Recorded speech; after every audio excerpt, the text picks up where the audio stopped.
Hey, everybody, welcome to another episode of Carry On Friends, the Caribbean American podcast. I'm excited that you're listening, as always. And my guest for today is Dave. Dave, welcome to the podcast. How are you? I'm good. I'm great, actually. Thank you very much for having me on. Appreciate it. I'm excited to have you on because, we have some things in common. But before we get there, tell the community of friends a little bit about who you are, Caribbean country you represent, and the work you do. All right. Well, first of all, Dave Bent, born and raised in Milwaukee, but my parents are actually from Jamaica. My mom was born in St. Catherine, actually right out of Old Harbor in a little town in Bartons. She grew up there in the Royal area of Jamaica, been there a lot of times. It's actually one of the things that actually helped me do what I'm doing now as far as with my Jamaican Blue Mountain Coffee. It actually inspired me growing up in a rural area. I mean, I remember going there back in the 90s and then going in an area where they grew up at, actually seeing like there's still like outhouses, still like actually have to go like getting their food off the land itself. And remember she told me how she grew up, and you always think about these wild stories, like whatever, it's not like that. But it's actually going there and actually seeing it firsthand is like definitely a humbling experience. And makes you different, appreciate it, that having her going to the U.S. to actually finding a better way for myself and everything is actually very much appreciated. So growing up and actually seeing that experience, we actually do want to do something for the culture itself. Actually bring that culture, actually represent that culture to the Midwest. So by doing that, that's kind of actually how I kind of got into Jamaican Fair Trade and getting into like the Blue Mountain Coffee. Awesome. So you realized that she really wasn't lying, that she wore the one shoe all year and the hole was in the shoe, or she walks barefoot to school, miles and miles. Yeah, everybody got that story. Everybody got that story. Walk down to the river, I had to wash my clothes and walk back, and yes, definitely. I heard them all. You already know. We've all heard them, and they're usually told to us when they feel we've been ungrateful about something. Exactly. Yes. All right. So everybody, what Dave and I share is the city of Milwaukee. Milwaukee is my third home. So Jamaica is first, Brooklyn is second, Milwaukee is third. Big ups to Milwaukee. My family still lives there. It is a city that people are like, Milwaukee, but you just got to experience it. So when he said he was from Milwaukee, I was like, I got to have you on the podcast. Because when I was going to Milwaukee, I only knew like 5 other Jamaicans. And most of them were my family. So tell the community what you do with Jamaica Fair Trade. All right. Well, Jamaica Fair Trade, what we do mostly is we import Jamaican Blue Mountain Coffee straight from Jamaica. Like I said, what inspired me was actually going to Jamaica and actually seeing that people are still like living off the land, and there's still like everybody. See, the thing about people go to Jamaica who aren't Jamaican, all they do is go to the resorts, and then they just stay in the resorts and they just think like Jamaica's just so much paradise, and and this and that, but they never go out to resorts and actually go with the people and actually see what's really going on. And it's a struggling economy. I mean, all the money is made off of what tourism, rum, and coffee. The funny thing about it, when I got into this at first, I really wasn't that much of a coffee drinker at all. I used to work third shift, and I actually used to drink coffee just to stay up. I couldn't even call it coffee because it was just so much sugar and cream and everything. It was sugar and cream with the taste of coffee in there.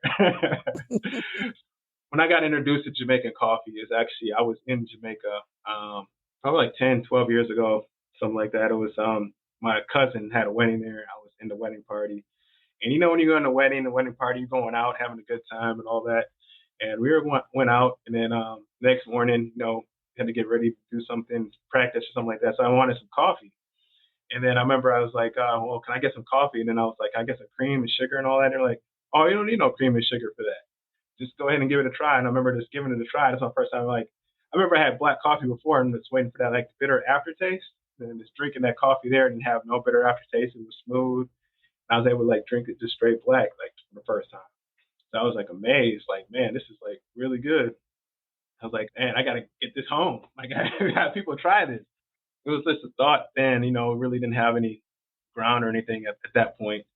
But then like probably like 5, 6 years later, kind of talked it over with my cousin. He has a couple businesses in Jamaica, and just kind of told him what I was thinking, and then start doing some research and actually seeing, like I said, like it's one of the biggest exports from the island. It actually brings a lot of money to the island. And the funny thing about it is like most of it is going to like Japan and Europe and all those. So a lot of those people are actually profiting off of it. So knowing that, I wanted to make sure that when I start doing it, I wanted to do it with a small farm, and so that money is going back into the Jamaican economy. So talked to my cousin. He actually shared all the information about the JACRA, the Jamaican agriculture, and I went through them, went on their website, read everything I had to do to get certified, all the certifications. It was a long process. It probably took me about like 6, 8 months just to get certified. And then after I get certified, was able to get a list of everybody who's actually certified through JACRA. And then just went through the list, was emailing them, trying to make sure, and then emailing them, talking back and forth through WhatsApp. So taking pictures, and eventually found a small farm that was actually able to supply me, and then started getting shipments from like 2019, and then it kind of slowly growing since then. And it's been definitely a great experience. Actually went to the farm for the first time last year in November. That was another humbling experience, actually walking the farm.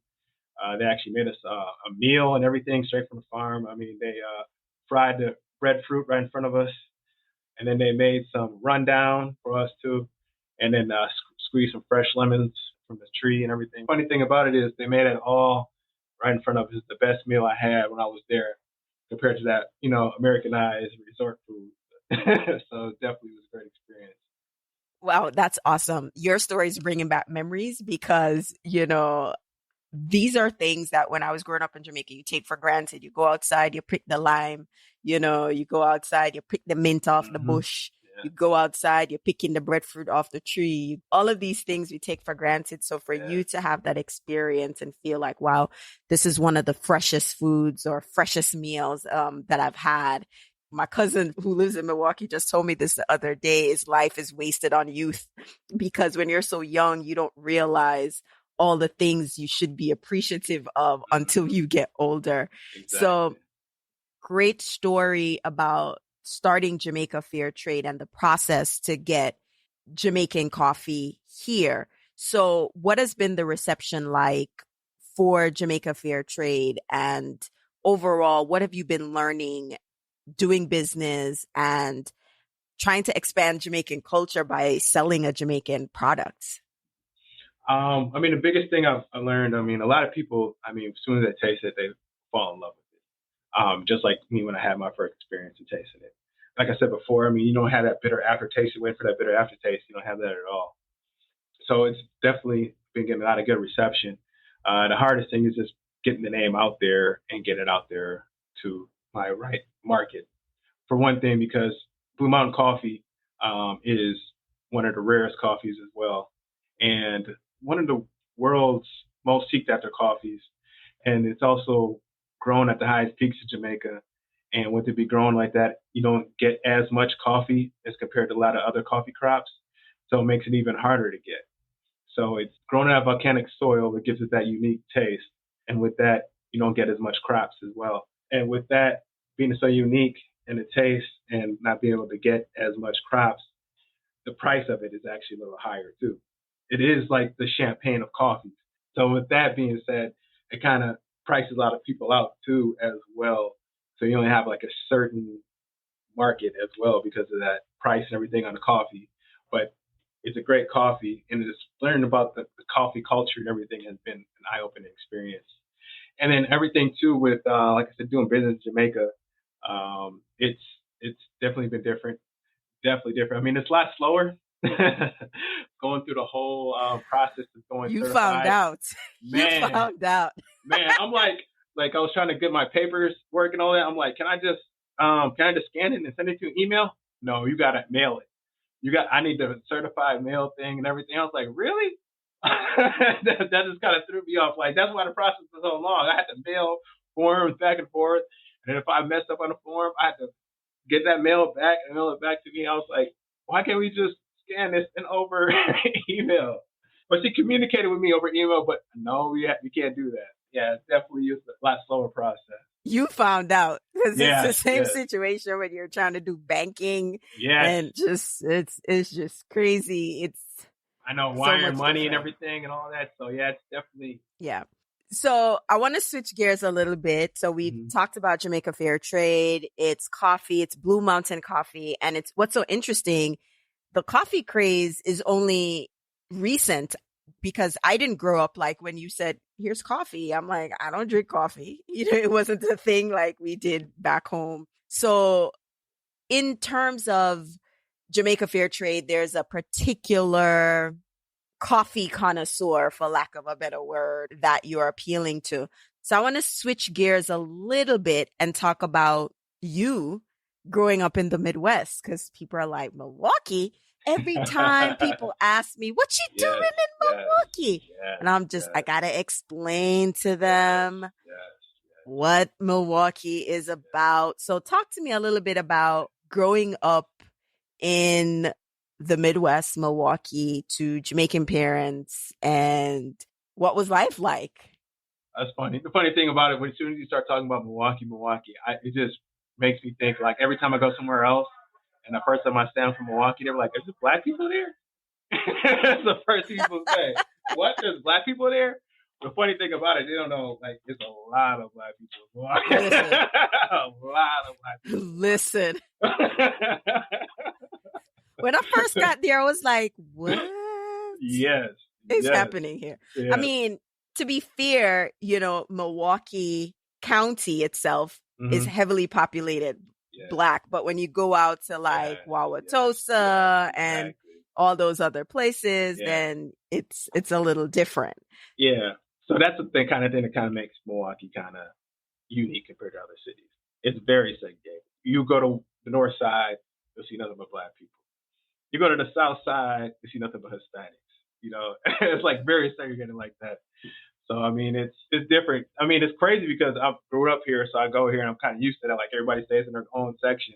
It's almost like the north side is one city, the south side is one city, and then if you go to the north side or the south side, people are like, oh my god, like like everywhere else, people go all over the city. Like Milwaukee's, everybody kind of like stays in their own lane. East Siders, they stay over there with the east side, and then people who are downtown kind of stay to themselves. So that's the crazy thing about it. I found that when I lived there, we went to the South Side a lot because as Caribbean people, the South Side with all the Hispanics are going Yes, to have the stuff that we need to cook with. exactly. You're So right. we You're are right. always going to go to the South Side. Yes, that's where you get all your Jamaican stuff, actually, in the Yep. South Side. Yep. Because, they got the Puerto Rican stuff there, too. So, it's Yep. very similar. They're all from the Caribbean itself. So, yeah. But definitely growing up in Milwaukee, like I said, the biggest thing compared to other cities is kind of segregated.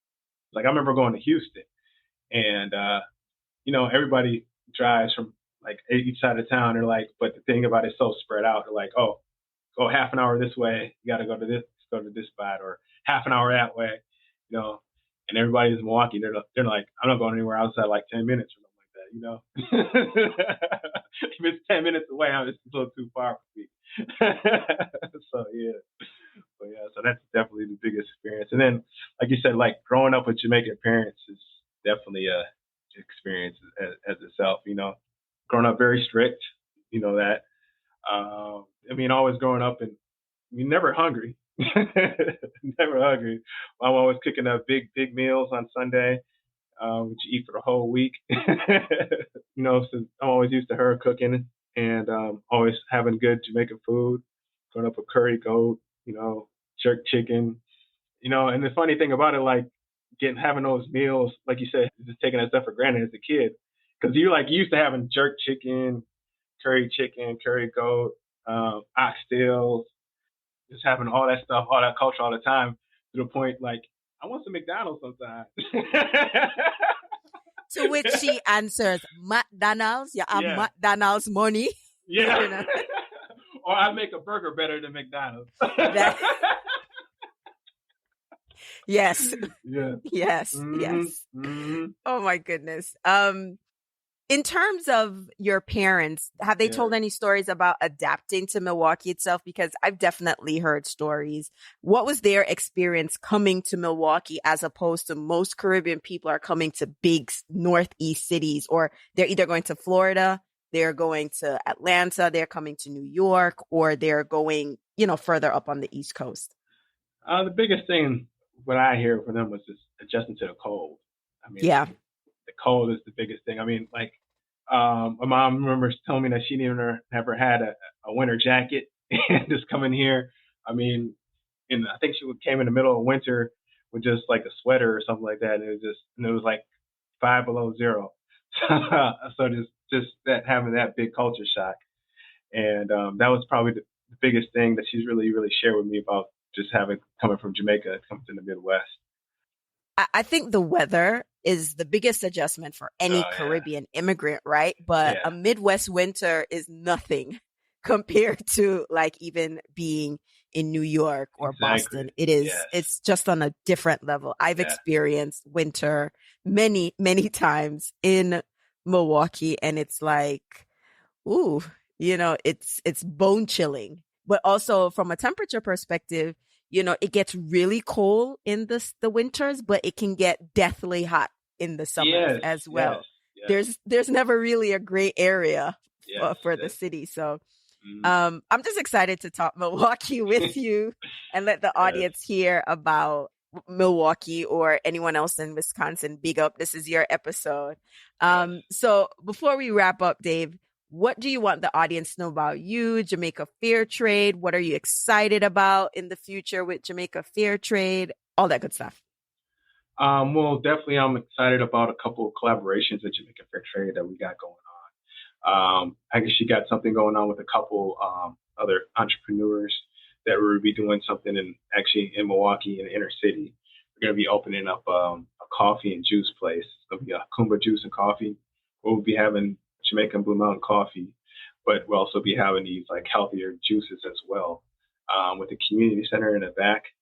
So that's projects underway. So we're just trying to get more people in the inner city to actually have a healthier lifestyle and a healthier mindset. So getting rid of all the Kool-Aids and the sugars and all that other stuff, trying to push on people of color in the inner city, and then trying to have more healthier options where you can still have a sweet taste with like some of these healthier juices, fruits and stuff like that as well with these juices, and then also have coffee where you don't have to have all this sugar and all this cream, where you can have more like almond milk, oat milks, and just a more healthier lifestyle. We'll have like a yoga studio in the back, community center as well, doing some stuff with the mental health as well. So I'm really excited about that project. So should be open. We should be having something early 2023. It's in the works. I'm making it going right now, so I'm very excited about that. I'm always big about health and mindset, so we can do something to actually help the inner city change the mindset. I mean, Jamaica Fair Trade, like I said, I'm just trying to grow, get the name out there as well. All the coffee connoisseurs, if you're out there, you definitely got to try Blue Mountain Coffee. It is one of the best coffees you'll ever try. It's like a Jamaican experience in a cup. Just like Jamaica, it's real cool, smooth, laid back, no problem. you know, so definitely, we're getting a feature right now in Milwaukee Lifestyle magazine. They're going to start advertising us. That's one of the upscale magazines. So it's kind of get to more of the target market that we're trying to get to as well. Slowly just trying to get the name out there. Auditioning for Project Pitch It pretty soon. So hopefully we can get on there to pitch Jamaica Fair Trade. A couple articles coming up in the Milwaukee Journal Sentinel, and actually in the middle of doing a website upgrade too. So a couple things going on. A lot of things in the life of an entrepreneur and trying to get Man, funding. Oh my goodness. man, you said it. Funding. Ooh, Funding. it Too is bad. rough. Too bad can't be. We all came from rich parents, Oh my goodness. Oh my goodness. That the funding aspect Man, of entrepreneurship is rough. It real is rough, rough. real rough. That's why we're here trying to figure Yeah, you're out right. what the resources You're right. are, You're right. just You're right. trying. And I think what I've learned, because I'm going through a crowdfunding phase, is that Mm-hmm. while funding is hard, you need the network for the fundings as well. No so doubt, it's just like, no wait, doubt. I was just like, wait, my network isn't as big as I thought it was. I need Man. to, yeah, I need to really expand. Everything shrinks up when you're looking for money. Yes. Yes. Yeah. Yes. Oh Yeah. my goodness. No doubt. So Dave, thank you so much for being on the podcast. Thank I know you. we're going to Thank have you back on the podcast. Appreciate it. For sure. And definitely when I'm coming to Milwaukee, I'll eel you up and ting. Yeah. So tell everybody where they can find you, where you are on social, all that good stuff. Yeah, you can find me on Instagram or on Facebook at Jamaican FT. Facebook, Dave Bent. Hit me up. Go to the website, www.jamaicanfairtrade.com. Check it out. There's a lot of good facts and everything about Blue Mountain Coffee. Have a video and everything about the whole process. And then while you're there, you can also order some of the world's best coffees. Awesome. Dave, big up yourself. Big up. Much success to you and Jamaican Fair Trade. Appreciate and until next time, guys, walk good.